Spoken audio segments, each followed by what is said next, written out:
Hello students, my name is Avinash Jadaun and welcome to my channel Tez Padhai. और आज मैं लेकर आया हूं क्लास 9 चैप्टर 8 क्वाड्रिलेटरल से एग्जांपल नंबर 2, जहां पर हम प्रूफ करेंगे कि show that the diagonal of rhombus are perpendicular to each other.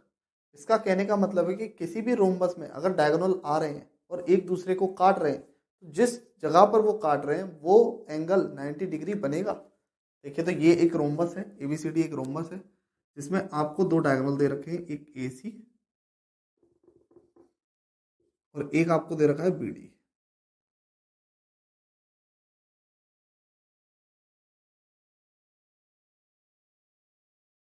AC और बीडी आपको दो डायगोनल दे रखे हैं और एक एबीसीडी एक आपको रोम्बस दे रखा है। और हमको ये प्रूफ करना है कि ये रोम्बस का जो बाइसेक्टर है, यहाँ पर ये दोनों डायगोनल्स बाइसेक्ट कर रहे हैं, उस जगह पर 90 डिग्री का एंगल फॉर्म होगा। तो देखिए, हमको प्रूफ करना है कि एंगल ए जहां पर ये बाइसेक्ट कर रहा है ओ, तो A O B 90 degree proof करना है। ठीक है, तो देखिए गिवन क्या है हमको। देखिए, क्वेश्चन को समझना बहुत इंपॉर्टेंट है। ठीक, तो गिवन है हमको एबीसीडी एक रोम्बस, क्योंकि लिखा है show that the diagonal of the rhombus are perpendicular to each other. तो डायगोनल ऑफ रोम्बस भी गिवन है और रोम्बस भी गिवन है। ठीक, तो यहां पर डायगोनल ऑफ रोम्बस मतलब A B C D is a rhombus and A C and B D are two diagonals.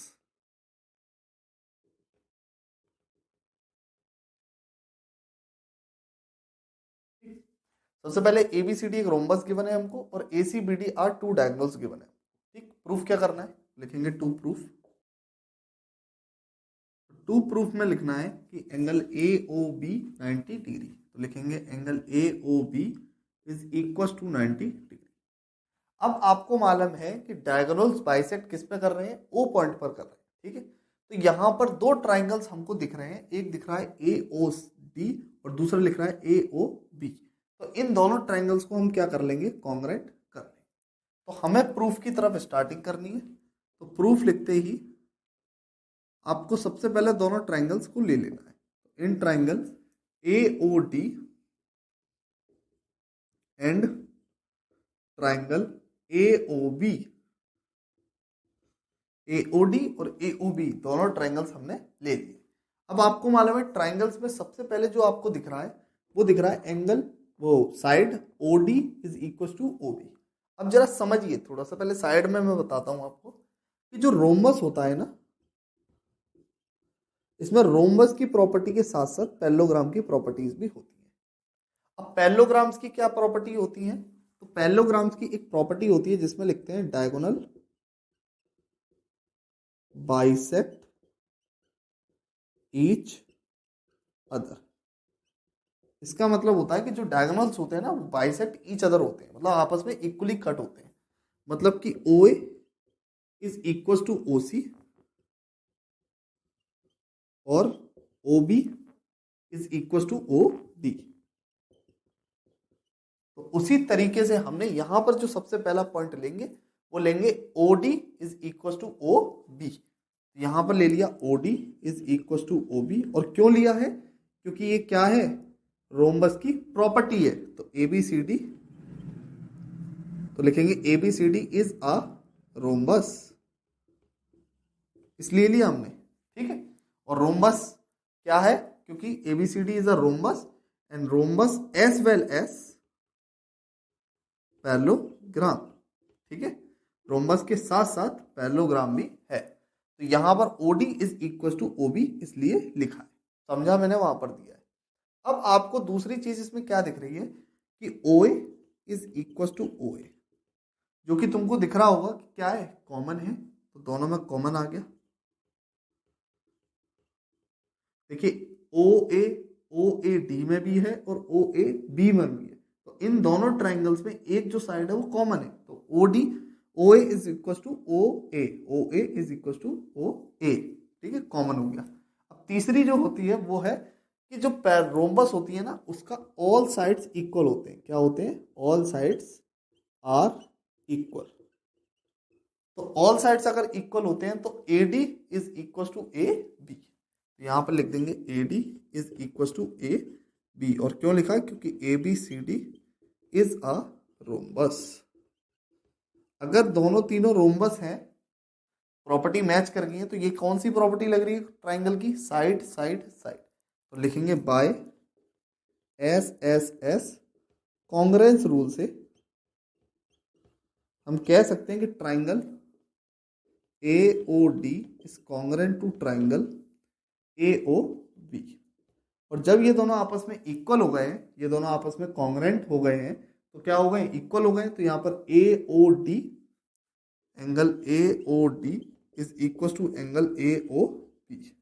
तो ए ओ डी और ए ओ बी दोनों आपस में क्या हो जाएंगे? इक्वल हो जाएंगे। अभी मत समझना है 90 है, हमको इसको क्या करना है? प्रूफ करना है।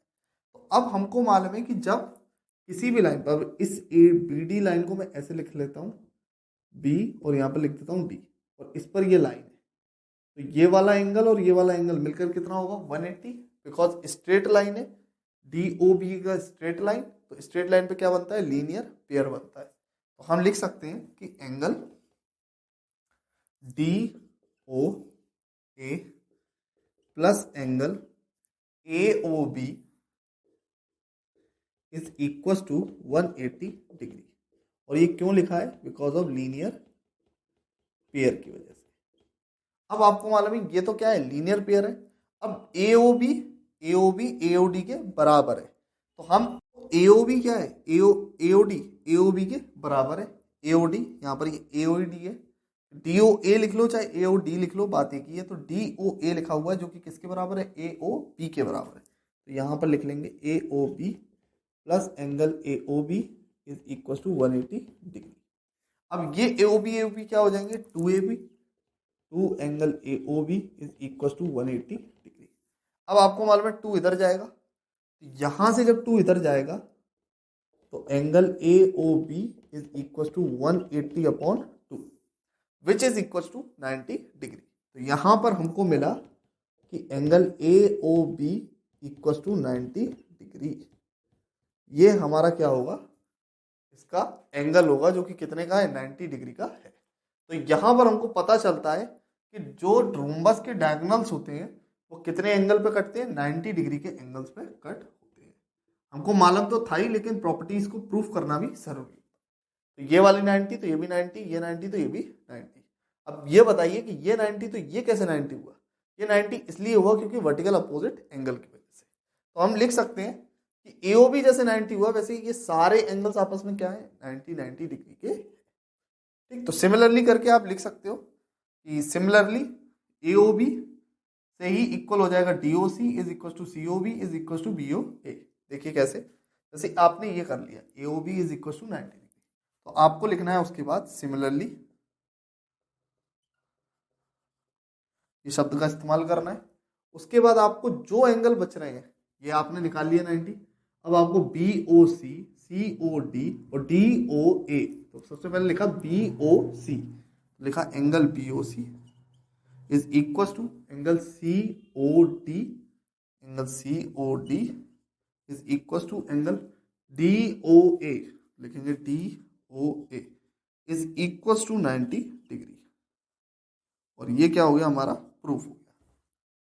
तो यहां पर ये प्रूफ्ड होता है। और इसी तरीके का ब्यूटीफुल कॉन्सेप्ट समझने के लिए अगर आपको वीडियो अच्छी लगी है, समझ में आई है, तो प्लीज़ वीडियो को लाइक करें, चैनल को सब्सक्राइब करें। मिलते हैं नेक्स्ट वीडियो में। तब तक के लिए आप इस क्वेश्चन को करिए, एक बार प्रैक्टिस जरूर करिए इस क्वेश्चन को। ब्लैक बोर्ड से देख के बिल्कुल ना सोचे कि बहुत ईजी है, आराम से कर सकते हैं। जब तक मैथ्स को करोगे नहीं, तब तक प्रैक्टिस नहीं करोगे, ये कुछ भी समझ में नहीं आएगा। तो आई होप आपको अच्छी लगी होगी वीडियो। Bye bye.